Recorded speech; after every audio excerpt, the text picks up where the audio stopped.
debatti, siis see suur osa neid vasakradikaale, ja see on täpselt sama grupp inimesi, kes Nõukogude Liidu ajal võitles homoseksuaalide vastu.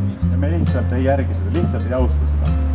Ja vaat selline asi ei saa olla ühes normaalses õigusriigis vastu võetav. Ja rahvusvahelise eraõiguse seaduse seletuskirjas tuleb väga selgelt välja, et seadusandja ütles konkreetselt, et näiteks ei tohi... Kas parlament võttis sellise otsuse vastu?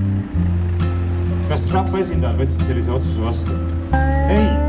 Seda tehti ülemkohtu otsusega ja mis te arvate, kuidas hääled jaotusid?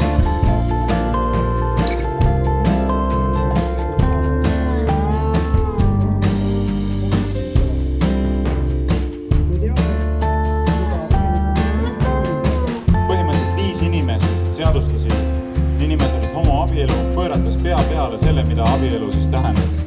Ja nende mure ära kuulata. Loodame, et selleks siiski lähinädalatel võimalus avaneb.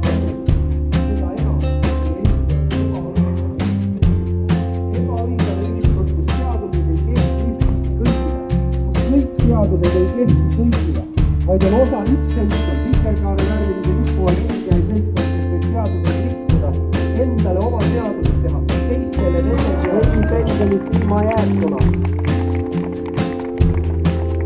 Võib-olla siis hakkavad inimesed